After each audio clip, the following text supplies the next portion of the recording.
Okay, well, thank you, Adam. So, to address the elephant in the room, how is it that someone as decisive as Adam was unable to choose a best man? Or even a pair of best men, which is fairly standard these days? Well, the answer's not, he just loves us all so much and couldn't possibly choose. No. The prospect of having 4 people stand up and talk about him was just too good an opportunity. A decision he may come to regret. Always the best man and never the groom. Adam has spent his entire life collecting best men, which goes some ways to explaining why there's so many of us stood up here this afternoon. His 3 best-looking friends and his favourite sister. And there's a fairly hefty subbench as well. So should one of us become overwhelmed or slightly overcome with emotion, I'm sure there's many people here who could jump up and take our place. It's so lovely to see so many of Adam and Rachel's friends and family here today. Family is clearly very important to them both, and I'm sure we were all very excited to hear news of the newest member of their family. Now, don't worry, Lindy, I am of course talking about Coco. Coco is Adam and Rachel's lockdown puppy, and what a blessing she's been for them. Whenever they've needed to escape the stresses of lockdown, they just have to phone up the person they met on Borrow My Doggy and ask if they can have Coco back for a bit. Now, I'm sure family life will suit you both. I've had a look for you, and Borrow My Baby and Borrow My Wife are both worryingly real websites. As Kat mentioned, Adam is incredibly decisive. For example, whilst others are looking at the menu, Adam is already trying to convince them to choose his second choice dinner so he can have some. Now I don't remember seeing the dinner options yet, so I can only assume that Adam's going to come round with a little fork and have a little try of everything. Within a week of Adam and Rachel announcing their engagement, they'd already booked the venue, the caterer, the band. They'd already decided how many buttons we were going to do up on our waistcoat. Pretty much everything was sorted, although initially they weren't going to hire a photographer. No, Adam was going to take selfies in front of all of his guests. Was Auntie Penny at the wedding? Yes, there she is, behind Adam's thumb. Now, reluctant to stop there, Adam also attempted to arrange his own stag do, despite having 4 best men to do this. And he's also tried his hardest to involve himself in the writing of this very speech. James had to apologise for at least storming out of a pub when Adam tried to take entire chapters of his life off the table. Now, full disclosure, nothing is off the table. Like the time when Adam thought he needed to go to A&E because he got an M&M stuck up his nose on a bus. He was 21. Nothing's off the table, like the way he has to prop his foot up on the toilet seat to wipe his behind. You got caught once. Nothing's off the table, like the time he had to cover up his floor-to-ceiling wall of porn when our grandpa came to stay. Or how we spent all of our granny's inheritance on gangster rap CDs. Nothing is off the table. Not even the time he went to go ape with a hangover, overexerted himself, and feared he might pass out, poo his pants, or possibly both, right before the indifferent staff mistook him for an old man stuck up a tree. Or even the time, after trying to impress his friends in a coffee shop in central Amsterdam, Adam, white as a ghost, had to take himself outside, fearing he may pass out, poo his pants, or possibly both. Or even the time, for no reason at all, in a tube station in central Berlin. Well, hopefully you get the idea. But needless to say, by this point, he'd become accustomed to travelling with a spare pair. So who is this man we call Adam Nicholas Curry? And is that even his real name? Well, yes it is, yeah. So, growing up, Adam was the big brother you always dreamed of. We had a typical playful childhood, full of wholesome memories, including Adam repeatedly trying to drown me in the washing up bowl, burning me with hairdryers and suffocating me with pillows, all in the name of fun. Adam really did make me the strong, resilient woman I am today. It's worth noting that Adam did warn me that I wasn't allowed to tell any of those stories in case Rachel up and ran, but he's put a ring on it now, so there's no going back. Sorry, Rachel. Fast forward a decade, and Adam has just turned 18. I'm meeting him for the first time in our university accommodation, He's standing in the kitchen in army camo trousers cut down just below the knee, mismatching Converse, complete with studded leather jacket, including self-embroidered patches of all of his favourite bands. His hair is dyed 2/3 purple, 1/3 green, because presumably 50-50 would have just been too normal. And so I knew immediately, this is a man that clearly stares convention in the face and says, "Hi, I'm Adam, I'm cooking dinner tonight, let's invite the neighbours." Before putting a colander on his head, a raw chicken over his hand like a glove puppet, and out we go into the night to knock on doors and invite future friends and guests at this wedding to have dinner with us. When he should have been studying, Adam could be found on his bed, hair drying himself from top to toe, for reasons to this day none of us understand. Then setting the hairdryer to cool, just to cool down a bit afterwards. But was Adam lazy back then? Yeah, he was.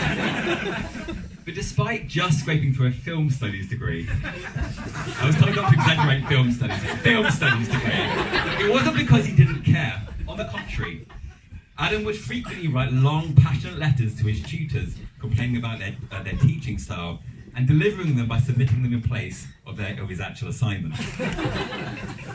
But the film industry's loss is certainly payment protection insurance's gain. Adam is Home's Prince of PPI. Not only is this modern-day Robin Hood righting the wrongs of the global banking sector, one missold credit card at a time. He achieves this with minimal effort. Adam continues to enjoy a long and successful career at Lloyds Bank. But maybe we should be toasting to absent friends. As Adam's personal assistant, Mr. Spoonie, a teaspoon used to stop his laptop from going to sleep, couldn't make it today on account of him being an actual teaspoon. I've got colleagues here. We checked. We're not stopping then. So now, Lloyds has always been ahead of the curve in its approach to employee well-being, but choosing Adam to undertake a 13-year pilot of the 3-hour working day remains a questionable strategic move. But I think we would all agree that to ask him to lead on the bank's long-term partnership with Xbox was a masterstroke. So I know what you're all thinking, what does Rachel see in Adam? Is it that he's a talented musician? Music runs through Adam's veins. And many of you here have been very lucky to see him perform on stage or many a karaoke establishment. In the early years, Adam channeled his musical genius through the bass guitar. And like all great musicians, he developed a unique tone on the instrument. Only he could develop a sound so loud and so harsh that it would drown out a drum kit, 2 vocalists, and a full brass section. It's what the fans wanted. But it was only some years later in Neon Saints brass band that Adam refined his artistic talents and found his true calling. As one of the UK's few virtuoso cowbell players, Adam was the obvious choice for frontman, and only he could multitask on stage, shouting insults to the fans whilst telling 2 actual percussionists how to play their instrument.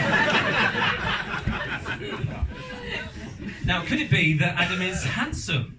You are. Could you stand up while we play that? Because if we have a look at the suit. Yeah! Applause for the suit! There we go.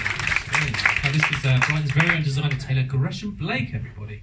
It's beautiful, yeah. Now, you can sit down again. Now, Adam, like myself, is no stranger to the fad diet scene. We both do it. It's fine. We're in it together. Now, Adam. Now, one program he has the most success with is called the 5-2 diet. For those of you who don't know this particular dieting plan, I'll explain it to you very quickly. For 5 days, Adam will only eat steamed salmon and brown rice, followed by 2 days of him usually eating various cuts of meat, wrapped in some kind of bread or dough, and then dipped in some kind of cheese. It was delicious, wasn't it? Digestively challenging, you may think. But boy, has it had results. Not only does Adam's weight drop, but so does my self-esteem. When Adam once turned up to my door with a bin bag full of his old check shirts that were too big for him and he thought I could use. Thank you very much. Fat and badly dressed. Appreciate it. The only consolation to this story that I too have lost a little bit of weight. And once the honeymoon is over, That suit will be in a bin bag and on my doorstep. Or could it be that Adam is hilarious and will do anything to make people laugh? Now, many of you will be aware that Adam has a tattoo on his leg. If you haven't seen it, it's a picture of a birthday cake with the words "Happy Birthday" written next to it. Now, when people find out that Adam has a tattoo, the first question they ask him isn't, "Why have you got a birthday cake tattooed on your leg?" That's pretty obvious. It's what he wanted for his birthday. No, the question they ask is, of course, how many years has it been since you got that tattoo? So Adam was 21 when he got it, he's 34 today, so what's that, 13 years? Fairly easy to work out, pretty easy to remember. Well, apparently not, because for the last 13 years, Adam needed to keep a tally of the number of years he's had his tattoo on his leg next to his tattoo. If a birthday cake and candles wasn't already the most ridiculous tattoo, a tally of the number of years he's had it definitely is. It's literally the longest joke anybody's ever committed to. Maybe it's because Adam is an excellent public speaker. Adam has shown himself today to be a delightful orator with real elegance and grace. Yeah, it's true. And in the build-up to my own wedding, I could not pass up the opportunity to use him as a sounding board for my own speech. I cannot thank him enough for giving me the killer final line that brought my wife and our wedding guests to tears. You make me my favourite version of myself. That's lovely. It is nice, isn't it? It's a beautiful line that captures the essence of my connection to the one I love the most. A line my wife knew was written solely for her. Until 6 months later, at Scott's wedding. Cheers, Adam. I'm sorry, Frankie.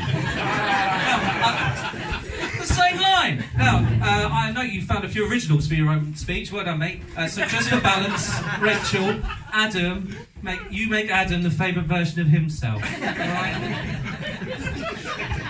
Or could it be because Adam is committed and caring?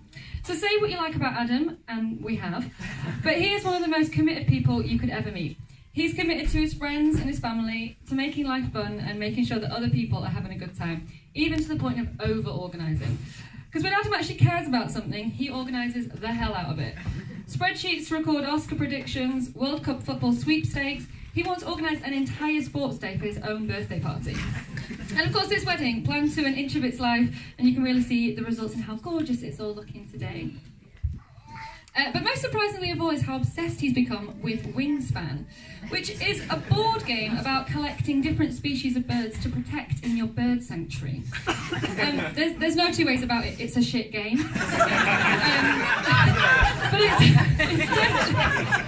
But it's testament to Adam's power. Yeah, we all think it. But it's testament to Adam's power of persuasion that he's been able to convince numerous friends, all of whom have got no interest in birds whatsoever, to put entire evenings aside for hours of simulated card-based bird watching.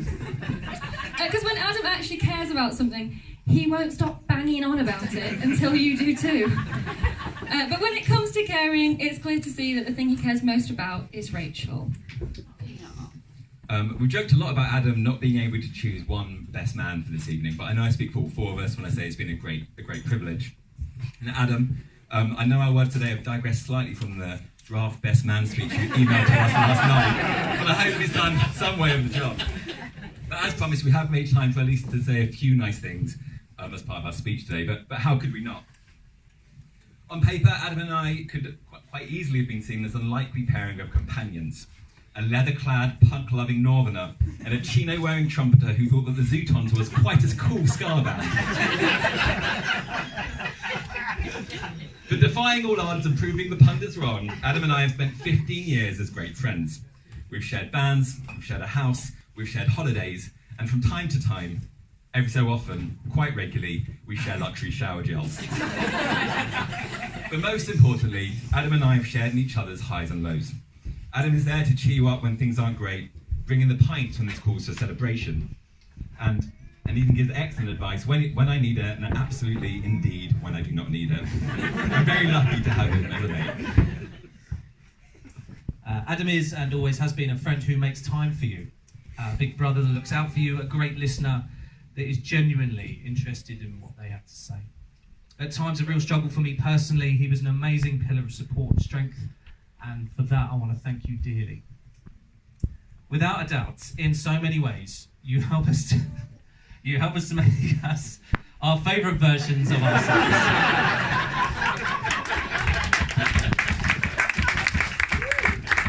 What we find truly amazing is how he all gets this done before 3:30. Maybe we should thank Mr. Spoony too. We all feel incredibly lucky to have Adam as a friend, and he's honestly the best brother a girl could hope for, now that the childhood scars have begun to fade. He's the person who, without fail, will make me cry with laughter, and I know he'll always be there for me. And now we've gained a friend and a sister, in Rachel too. I don't think I've ever met anyone who corpses with laughter as much as she does. In fact, the first thing that Adam told me about Rachel was, she thinks I'm the funniest person in the world. Clearly they are a perfect match. From their shared love of letting wild animals climb all over them while taking candid photos, to their mutual interest in spending hours picking out the perfect seasonal shower scent, to their commitment to find the most puntastic hashtags in each other, they have found their hashtag perfect match, hashtag soulmate. Hashtag just let me be the groom for once. Hashtag bloody love a good wedding. Hashtag thumbs up selfie. Hashtag thumbs up. Hashtag selfie. Hashtag thumb. Hashtag teeth. Hashtag grin. Hashtag smile. Hashtag same pose every time. From the first day I met Adam, he's always had my back.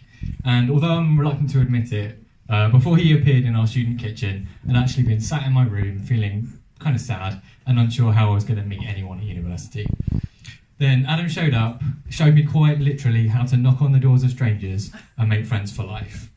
The next day, I knocked on Becky's door, my now partner of the last 16 years, and without the confidence that I gained from having spent less than a day in Adam's company, my life could have been very different. Adam has been a dear friend to me and Becky ever since, and we're so glad he's found someone that makes him as happy as he makes us. Early on in Adam and Rachel's relationship, when I asked him how he was going, he said, "She makes me so happy. If I had to live my life alone in a cave with one other person, I'd want it to be Rachel." So to Adam and Rachel, I'm certain that you will have many years of happiness together, and if you run out of room to mark them all off on the cave wall, you can always keep a tally on your other leg. So, ladies and gentlemen, it is our greatest pleasure to ask you all to be upstanding. Please raise your glass to the best looking couple on Instagram, the king and queen of PPI, Humph and Poo Pants, Adam and Rachel, the bride and groom, your newlyweds. Ladies and gentlemen, Mr. and Mrs. Curry!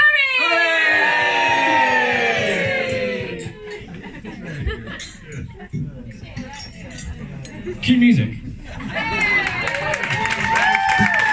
Shit, that's